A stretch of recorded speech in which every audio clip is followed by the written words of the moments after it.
बिस्मिल्लाहिर्रहमानिर्रहीम, अस्सलाम वालेकुम। अगर आप साइकोलॉजी के स्टूडेंट हैं या एक फ्रेश प्रोफेशनल है तो मुख्तलिफ़ किस्म के लोग आपके पास अपने प्रॉब्लम्स लेके आते होंगे और उसका सलूशन आपसे मांगते होंगे। अब आप देखेंगे कि वो प्रॉब्लम्स हमेशा किसी ना किसी सिम्टम की फॉर्म में होंगे, जैसे ये चीज़ मैं बहुत ज़्यादा महसूस करता हूँ, ये काम मैं बहुत ज़्यादा करता हूँ, या ये सोच मुझे बहुत ज़्यादा आती है, और आप उन्हीं सिम्टम्स की बेस पे उनको कोई ना कोई सलूशन देते हैं। लेकिन यहाँ पे आपने ये भी देखना होता है कि उन सिम्टम की बेस पे इसको कोई डिसऑर्डर तो नहीं है या इसको कोई बीमारी तो नहीं है। जब आप उस डिसऑर्डर को समझ जाते हैं तो उस बंदे को समझाना भी आसान हो जाता है और उसका सलूशन निकालना भी बड़ा आसान हो जाता है आपके लिए। तो आज हम बात करेंगे DSM-5 की, और ये सीरीज़ ऑफ लेक्चर्स होगी। हम कोशिश करेंगे DSM-5 में जितने भी डिसऑर्डर्स हैं सबको इस लेक्चर्स की सीरीज़ में कवर कर दें। आप जब DSM-5 खोलते हैं तो वहाँ पे 22 कैटेगरीज़ हैं मुख्तलिफ डिसऑर्डर्स की। उन्होंने तमाम डिसऑर्डर्स को 22 कैटेगरीज़ में डिवाइड कर दिया है। हम आज इन 22 कैटेगरीज़ को समझेंगे सादा आसान अल्फाज के अंदर।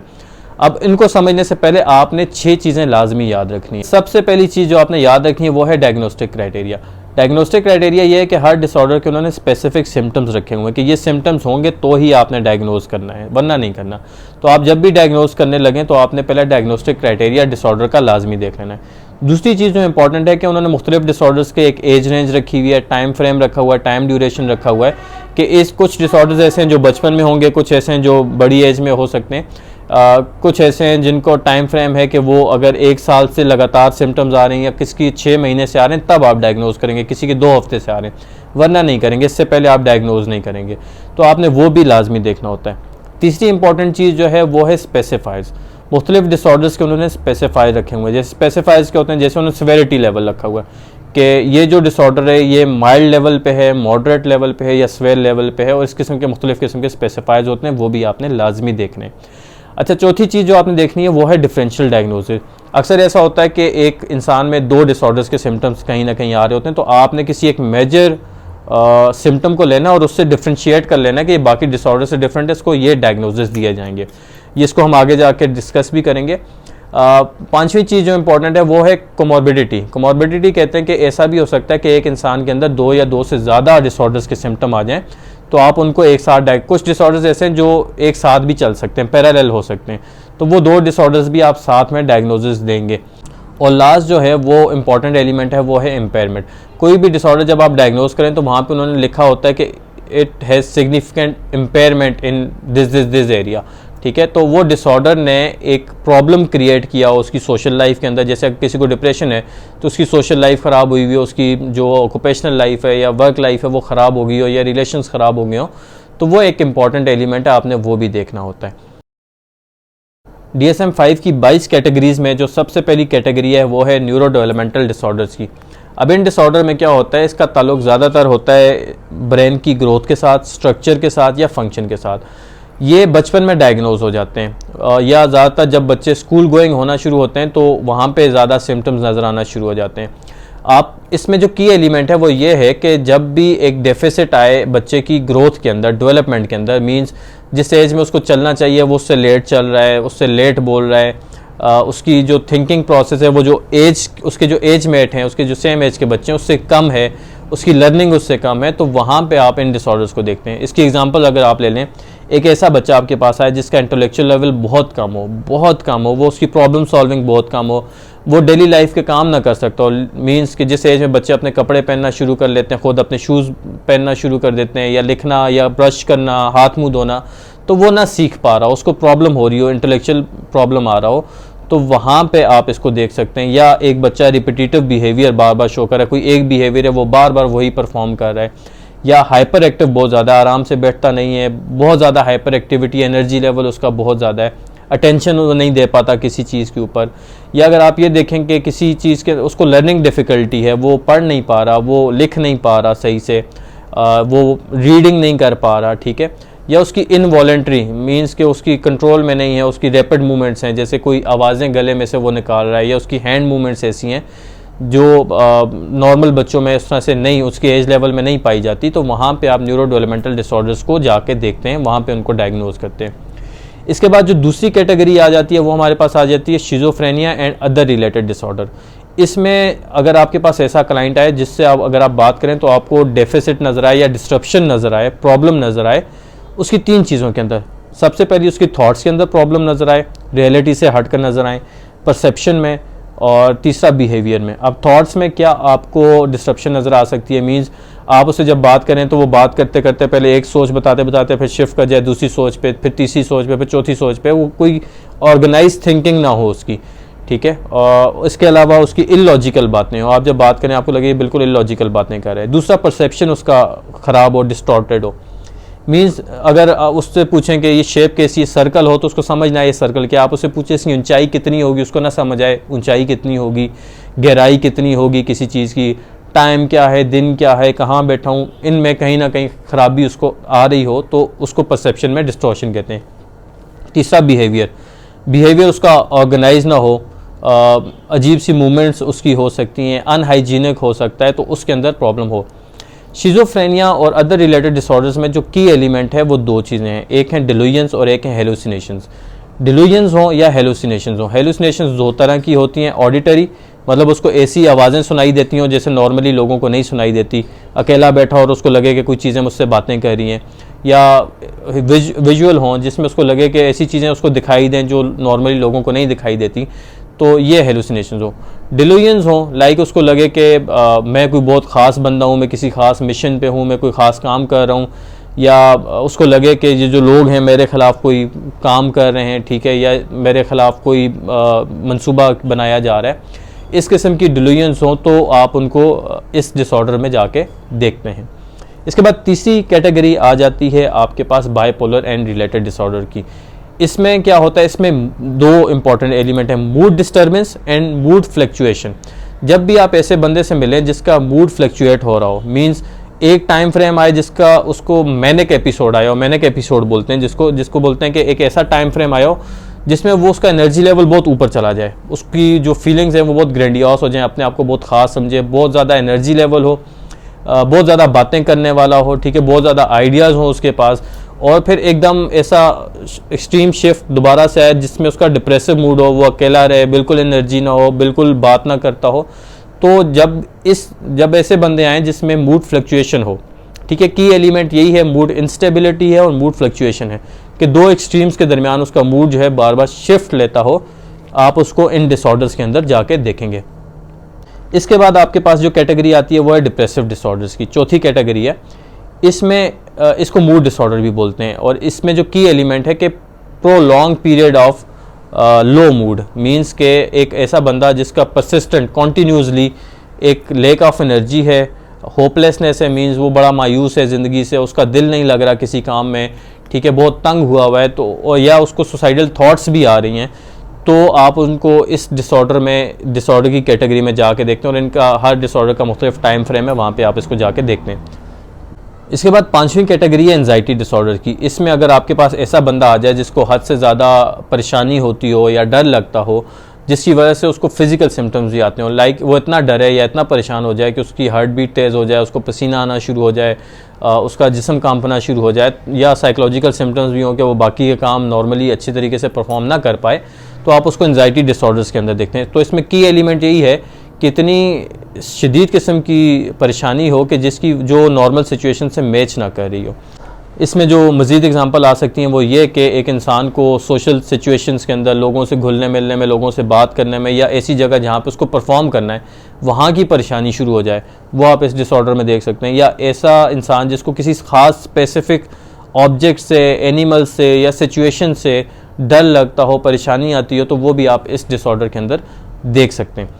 इसके बाद छठी कैटेगरी आती है ऑब्सेसिव कंपल्सिव डिसऑर्डर की। अगर आपके पास ऐसे लोग आएँ जो आपसे कहें कि हमें अनवांटेड थॉट्स आती हैं जिसकी वजह से हमें टेंशन होती है और फिर कोई काम हमें बार बार करना पड़ता है, लाइक अगर एक दफ़ा किसी ने हाथ धोया तो उसको लग रहा है नहीं मेरे हाथ दोबारा गंदे हैं, दोबारा धो रहा है, बार बार धो रहा है। एक इंसान ने दरवाज़ा बंद कर दिया और उसको लग रहा है नहीं लॉक शायद बंद नहीं है, वो दोबारा जाके बंद कर रहा है, बार बार कर रहा है। तो ये आप इस किस्म के जो प्रॉब्लम्स हैं वो देखेंगे ऑब्सेसिव कंपल्सिव डिसऑर्डर के अंदर। इसमें और क्या हो सकते हैं, जैसे एक इंसान को अपनी फ़िज़िकल अपीयरेंस से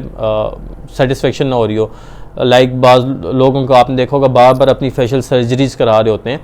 तो वो आप इन डिसऑर्डर्स के अंदर देखेंगे। कुछ लोग अपनी चीज़ों को बहुत संभाल के रखते हैं, कुछ कागजात ऐसे होते हैं, कुछ डॉक्यूमेंट्स, कोई भी चीज़ें ऐसी जो वो बहुत संभाल के रखते हैं और अगर उनको छेड़ें तो उनको परेशानी शुरू हो जाती है, तो वो भी आप इस डिसऑर्डर के अंदर देख सकते हैं। साथ में बाज़ लोग होते हैं जो अपने बालों को बार बार खींचते हैं, हाथ के बाल, पलकों के बाल, ठीक है, उनको तोड़ रहे होते हैं बार बार, वो इसमें आते हैं। या स्किन को बार बार उखाड़ रहे होते हैं, उनको ख़राब कर रहे होते हैं, तो वो भी इन डिसऑर्डर्स के अंदर आप जाके देखते हैं। इसके बाद जो 7वीं कैटेगरी आती है वो है ट्रॉमा रिलेटेड डिसऑर्डर। ऐसी कंडीशन जो ट्रिगर हो किसी ट्रॉमा की वजह से, अगर इंसान किसी ट्रॉमा से गुजरे और उसके बाद उसी से रिलेटेड उसको सोचें बार बार आएँ, उसी से रिलेटेड उसको ख्वाब बार बार आएँ,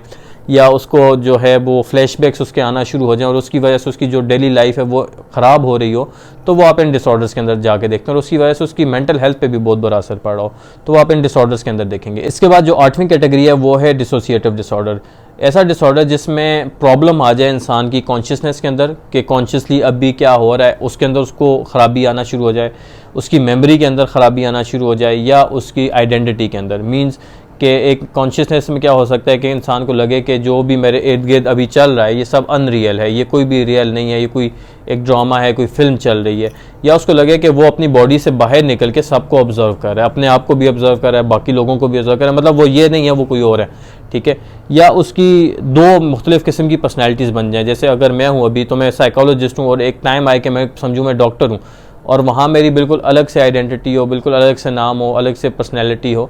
तो एक पर्सनैलिटी हो। या उसको कभी कभी ऐसा भी इंसान को हो सकता है कि उसको अपना पर्सनल इन्फॉर्मेशन ही, अपना नाम भी भूल जाए, अपनी चीज़ें भी भूल जाए, रिकॉल करना उसके लिए एक मुश्किल काम हो जाए, तो वो आप इन डिसऑर्डर्स के अंदर जाके देखते हैं। इसके बाद 9 नंबर पे जो कैटेगरी आती है वो है somatic and other related disorders. इसमें यह होता है कि इंसान को लगता है कि उसको फिजिकली कोई बीमारी है, ठीक है, जिसकी कोई मेडिकल एविडेंस नहीं होती। ऐसा इंसान अगर आपने देखा हो जो बार बार डॉक्टर्स के पास जा रहा है, मेडिकल विजिट्स कर रहा है, और डॉक्टर को कहता है कि मुझे कोई स्वेयर बीमारी है या मुझे कोई बहुत स्वेयर प्रॉब्लम, उसको लगता है कोई प्रॉब्लम, और उसकी वजह से उसकी ना वो उसके सिम्टम्स भी अपने अंदर लेकर आता है, और उसकी वजह से उसकी जो लाइफ है वो सारी डिस्टर्ब हो रही होती है। लेकिन उसका कोई मेडिकल एविडेंस नहीं होता, मेडिकल रिपोर्ट्स उसकी सारी क्लियर होती हैं। तो ऐसे जो भी प्रॉब्लम्स आएंगे वो आप इन डिसऑर्डर्स के अंदर जाके देखेंगे। इसके बाद जो 10वीं कैटेगरी आती है वो है feeding and eating related disorder. अब इस डिसऑर्डर में जो की एलिमेंट है वो ये है कि अगर आपके पास कोई ऐसा क्लाइंट है जिसका एबनॉर्मल ईटिंग पैटर्न हो,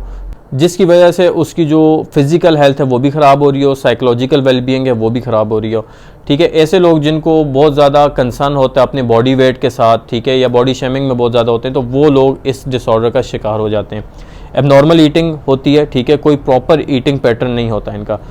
लाइक अगर किसी को लग रहा होता है कि मैं बहुत ज़्यादा वेट गेन कर जाऊंगा, तो अगर वो ओवर ईटिंग कर जाए तो उसके बाद वो वोमिटिंग कर देगा, ठीक है। या ओवर ईटिंग कर दी तो अब उसको लगेगा एक्सेसिव एक्सरसाइज करो, बहुत ज़्यादा एक्सरसाइज करो, तब जाके ये चीज़ नॉर्मल होगी, ठीक है। तो या रोज़े रखना स्टार्ट कर देगा। तो एबनॉर्मल ईटिंग पैटर्न जब भी आएंगे तो वो आप इन डिसऑर्डर्स के अंदर जाके उनको चेक करेंगे, ठीक है। और ऐसा भी हो सकता है कि सिलेक्टिव हो जाए डाइट के अंदर, बहुत ज़्यादा कुछ चीज़ें खानी है कुछ नहीं खानी, जिसकी वजह से उसको न्यूट्रिशनल डेफिशिएंसी होना शुरू हो जाए, तो वो आप इन डिसऑर्डर्स के अंदर जाके देखेंगे। इसके बाद 11 नंबर पे आ जाता है एलिमिनेशन डिसऑर्डर। ये बच्चों में डायग्नोज होता है। ऐसे बच्चे जिनको अपना यूरिनेशन वगैरह कंट्रोल करने में बहुत ज़्यादा प्रॉब्लम आ जाए, वो आप इन डिसऑर्डर में चेक करते हैं, और उसका कोई मेडिकल रीज़न ना हो। मीन्स अगर आप उनका मेडिकल टेस्ट कराएं तो उनको कोई मेडिकल रीज़न ना हो, वो कंट्रोल ना कर पा रहे हो, और ऐसी एज हो कि जिसमें यूरिन वगैरह कंट्रोल करना आसान हो इंसान के लिए, और वो उस टाइम पे वो कंट्रोल ना कर पा रहे हो, जिसकी वजह से वो अपना बेड के ऊपर यूरिनेशन पास कर देते हो या अपने कपड़े गंदे कर देते हो। तो इस किस्म के डिसऑर्डर आप एलिमिनेशन डिसऑर्डर के अंदर जाके डायग्नोज करेंगे। इसके बाद जो 12वें नंबर पे डिसऑर्डर आता है वो है स्लीप अवेक डिसऑर्डर। ये अपने नाम से ही जाहिर है। स्लीप अवेक डिसऑर्डर मीन्स कि जब आपकी नॉर्मल जो स्लीप अवेक साइकिल है वो डिस्टर्ब हो जाए, वो ख़राब हो जाए। जैसे इंसान सो ना पा रहा हो, उसको नींद सही से ना आ रही हो, ठीक है, अगर सो जाए तो बार बार जागे सोए, उसकी नींद ख़राब चल रही हो, और अगर सारी रात सोए भी तो सुबह उठे तो ख़ुद को बहुत थका हुआ महसूस करे, उसको बहुत थकावट महसूस हो, ठीक है। और अगर सारी रात सो भी गया तो सुबह दिन में उसको कई बार नींद आए और कई दफ़ा लॉन्ग नैप्स ले, तो तब जाके वो डिसऑर्डर आप इनके अंदर जाके डायग्नोज करेंगे, इस कैटेगरी में डायग्नोज करेंगे। और इसी के अंदर एक और कैटेगरी है ब्रीथिंग डिसऑर्डर, ठीक है। ऐसा डिसऑर्डर जहाँ पे नॉर्मल ब्रीथिंग डिस्टर्ब हो जाए, जैसे ब्रीथिंग में पॉज आ रहा हो, स्नोरिंग के साथ, स्नोरिंग भी हो रही हो साथ, तो ब्रीथिंग में जहाँ प्रॉब्लम आ रहा हो वहाँ पे आप इन डिसऑर्डर्स के अंदर डायग्नोज करेंगे। ब्रीथिंग डिसऑर्डर की मोस्टली जो है वो मेडिकल कॉज ही होती है, लेकिन साइकोलॉजिकल चीज़ें जो हैं इसको सिवियर कर लेती हैं, ट्रिगर कर लेती हैं, तो इसलिए इनको इस डिसऑर्डर के अंदर रखा हुआ है। 13वीं कैटेगरी है सेक्सुअल डिसफंक्शन डिसऑर्डर की। ये ऐसा डिसऑर्डर है जिसमें एक इंसान को अपनी सेक्सुअल परफॉर्मेंस से रिलेटेड डिफ़िकल्टी होती है, ठीक है। ये मेल हो फीमेल दोनों में आ सकते हैं। इस डिसऑर्डर में ये होता है कि या तो इंसान का लैक ऑफ इंटरेस्ट होता है सेक्सुअल एक्टिविटीज़ के अंदर, वो बिल्कुल भी उसका लैक ऑफ इंटरेस्ट नहीं होता, या उसका अराउजल नहीं आ रहा होता, या सेक्सुअल डिज़ायर बिल्कुल ख़त्म हो गई होती है, या सेक्सुअल परफॉर्मेंस से रिलेटेड कोई ना कोई इश्यूज़ होते हैं एक्टिविटीज़ के अंदर, उसमें पार्टिसिपेट नहीं कर पाता, एंजाइटी होती है या कोई भी प्रॉब्लम होता है, तो वो इन डिसऑर्डर्स के अंदर जाके डायग्नोज करेंगे। इसके बाद 14वें नंबर पे हमारे पास आ जाता है जेंडर डिस्फोरिया। ये बच्चों में भी हो सकता है, ये बड़ों में भी हो सकता है। जेंडर डिस्फोरिया में क्या होता है कि ये एक ऐसा डिसऑर्डर है जहाँ पे एक बंदा जो अगर मेल पैदा हुआ है या बॉय पैदा हुआ है तो उसको लगे कि नहीं उसको गर्ल होना चाहिए, उसकी डिज़ायर हो, या वो गर्ल बनना चाहता हो, उस किस्म के कपड़े पहनना चाहता हो, उस किस्म के जो ऑर्गन्स हैं, फिजिकल बॉडी ऑर्गन्स हैं, वैसे चाहता हो वो अपनी लाइफ में अपने साथ, तो ये डिसऑर्डर वहाँ पे आता है। अगर मेल है तो वो फीमेल बनना चाहता हो, फीमेल है तो मेल बनना चाहता हो, तो वो आप इस जेंडर डिस्फोरिया के अंदर जाके डायग्नोज करेंगे।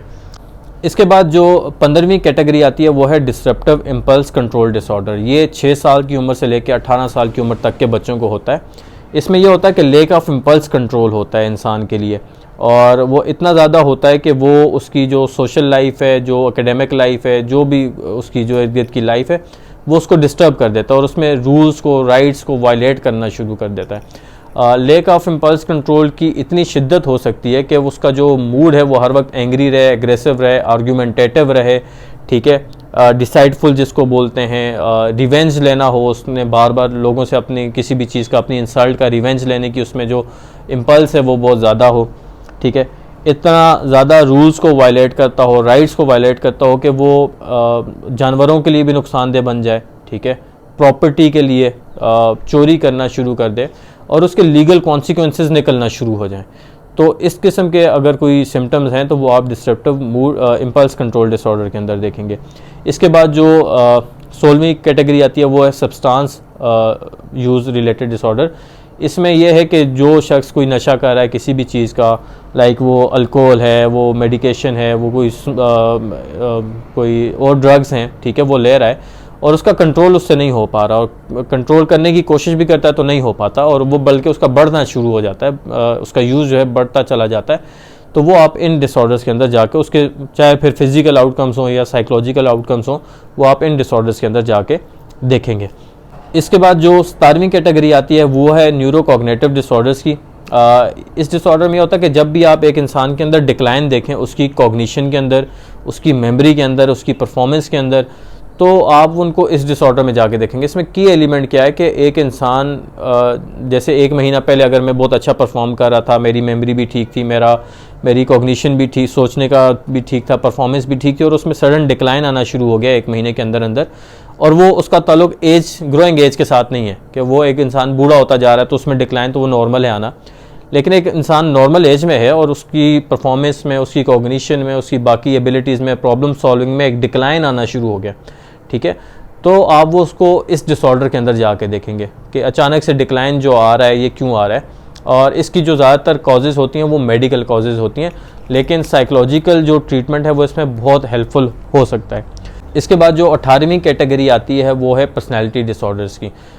ऐसे थॉट पैटर्न्स हों जिससे मतलब हम अपनी दुनिया का एक व्यू लेते हैं कि हम सोचते हैं दुनिया के बारे में, ऐसे थॉट पैटर्न्स हों, ऐसे बिहेवियर्स हों, ऐसे एटीट्यूड्स हों जो कल्चरली एक्सेप्टेबल ना हो, मतलब वो कल्चर से बिल्कुल हट के होना शुरू हो जाए। लाइक एक बंदा लोगों पे हर वक्त शक ही करने लगे, उसको लगे कि जो लोग हैं वो बिल्कुल ठीक नहीं है, और लोगों के मोटिव्स समझना शुरू हो जाए, उसको लोगों से बात कर उसको लगे कि मुझे पता है इनके पीछे इसका मोटिव क्या है, या एक बंदा अपने आप को बहुत ही ख़ास समझना शुरू हो जाए, उसको लगे कि वो बहुत ज़्यादा ख़ास है और उसको एडमायरेशन की ज़रूरत है, लोग उसी को एडमायर करें, किसी और को एडमायर ना करें। इसके अलावा अगर ऐसा हो सकता है कि एक इंसान को लगे कि वो अकेला रहेगा तो अकेला खुश रहेगा, वो अपनी हर एक्टिविटी को अकेला एंजॉय करता हो, सबसे अकेला रहना शुरू कर दे, तो भी वो आप इन पर्सनैलिटी डिसऑर्डर्स के अंदर जाके डायग्नोज करते हैं। या आपको लगे कि एक बंदा के रिलेशनशिप जो है वो अनस्टेबल है, किसी एक दिन वो बहुत अच्छे उसको लगता है कि उसका जो रिलेशन है किसी बंदे के साथ वो बहुत अच्छा है, अगले दिन उसको लगे कि बहुत ख़राब है। इसको बोलते हैं बॉर्डर लाइन। एक दफ़ा उसको लगे एक चीज़ बहुत अच्छी है और अगले दिन उसको लगे वो चीज़ बहुत ख़राब है, तो वो बार बार अपने जो थॉट पैटर्न्स हैं उसको चेंज करता हो। इसके अलावा अगर आप देखेंगे एक बंदा बहुत ज़्यादा कोई हद से ज़्यादा ऑर्गेनाइज रहना शुरू कर दे, ठीक है, और उसमें ज़रा सी भी छेड़छाड़ करो तो वो डिस्टर्ब होना शुरू हो जाए, तो वो भी आप इस पर्सनैलिटी डिसऑर्डर्स के अंदर जाके देख सकते हैं। इसके बाद 19वीं कैटेगरी आती है पैराफिलिक डिसऑर्डर्स की। पैराफिलिक डिसऑर्डर्स में एक स्ट्रॉन्ग किस्म की अर्ज होती है और सेक्सुअल फैंटेसीज़ होती हैं, ठीक है। सेक्सुअल फैंटेसीज़ का इसमें बहुत ताल्लुक है और अर्ज का बहुत ताल्लुक है। अब इसमें होता क्या है, एक इंसान को स्ट्रॉन्ग डिज़ायर हो सकती है नॉन लिविंग ऑब्जेक्ट्स की तरफ, ठीक है, उसको किसी नॉन लिविंग ऑब्जेक्ट को देख के भी सेक्सुअल डिज़ायर हो सकती है, या कोई स्पेसिफिक बॉडी पार्ट्स को देख के एक अर्ज हो सकती है, सिर्फ उसके लिए सेक्सुअल अर्ज हो सकती है। ये भी हो सकता है, या ये भी हो सकता है कि एक इंसान अपने जो सेक्सुअल ऑर्गन्स हैं या जेनिटल्स हैं उनको एक्सपोज करे लोगों के सामने बगैर उनके कॉन्सेंट के, उनसे पूछे बगैर, उनसे जाने बगैर उनके सामने एक्सपोज करना शुरू कर दे, या लोगों को अनड्रेस देखना उसको पसंद हो और वो बगैर उनकी इजाज़त के उनको देखना शुरू कर दे, ठीक है, ड्रेस चेंज करते हुए देखना शुरू कर दे। या कुछ आपने देखा होगा चाइल्ड अब्यूज़ जहाँ पे आते हैं, पैराफिलिक डिसऑर्डर में आते हैं, बच्चों के साथ उनको स्ट्रॉन्ग अर्ज आती हो, उनको फैंटेसीज आती हो बच्चों के साथ सेक्सुअल रिलेशन के अंदर, तो वो भी आप इस डिसऑर्डर के अंदर देखेंगे। इसके बाद जो हमारे पास 20वीं कैटेगरी आती है, उसमें अदर मेंटल रिलेटेड डिसऑर्डर्स हैं कि जो बाकी कहीं नहीं आ रहे, तो वो आप उनको यहाँ पे डाल के देख लें कि जो बाकी जगह नहीं आ रहे। 21वें नंबर पे जो हमारे पास आ जाता है वो है मेडिकेशन इंड्यूस्ड डिसऑर्डर। मींस कि मेडिकेशंस के वो एडवर्स इफ़ेक्ट, वो जो इफ़ेक्ट हैं, जो एबनॉर्मल इफ़ेक्ट आए हैं, वो साइकोलॉजिकल आए हैं या फिज़िकल आए हैं, वो मेडिकेशन के यूज़ की वजह से आए हैं, तो वो आप इन डिसऑर्डर मींस कि अगर कोई भी साइकोलॉजिकल सिम्टम्स आ रहे हैं इंसान के अंदर या मेडिकल सिम्टम, कोई रैपिड मूवमेंट्स हैं, कोई जैसे रैपिड मूवमेंट्स साइकोलॉजिकल डिसऑर्डर्स में भी आप देखते हैं, ठीक है, कोई हैंड मूवमेंट्स हैं, कोई आई मूवमेंट्स हैं, ठीक है, तो लेकिन वो मेडिकेशन की वजह से है। कोई डिप्रेशन आ गया इंसान के अंदर और वो मेडिकेशन के यूज़ की वजह से आया, किसी भी मेडिकेशन, कोई बीमारी थी और उसमें मेडिकेशन उसने की और उसके यूज़ की वजह से उसको अब डिप्रेशन हो रहा है, तो वो आप इस डिसऑर्डर के अंदर जाके देखेंगे। और लास्ट में अदर क्लिनिकल चीज़ें हैं कि जो मतलब अटेंशन, जिनको क्लिनिकल अटेंशन की ज़रूरत है, ऐसी चीज़ें हैं जिनको क्लिनिकल अटेंशन की ज़रूरत है, वो पेरेंट्स के नेगलेक्ट की वजह से बच्चे के अंदर कोई प्रॉब्लम्स आए हैं या एजुकेशनल साइड पे कोई प्रॉब्लम्स हुए हैं, तो आप उनके अंदर जाके भी देखते हैं। तो मेन जो है वो 21 कैटेगरी से 22वीं वो है जिसमें आपको क्लिनिकल अटेंशन की ज़रूरत है। ये था आज का एक ओवरव्यू। आपको इसके बारे में कोई भी सजेशन देना हो, फीडबैक देना हो, तो आप कमेंट्स की फॉर्म में भी दे सकते हैं और आपकी स्क्रीन पे जो लिंक्स आ रहे हैं आप वहाँ पे भी जाके अपने क्वेश्चंस भी पूछ सकते हैं और अपना फीडबैक भी दे सकते हैं। इंशाल्लाह नेक्स्ट लेक्चर में आपके साथ मुलाकात होगी। तब तक के लिए अल्लाह हाफ़िज़।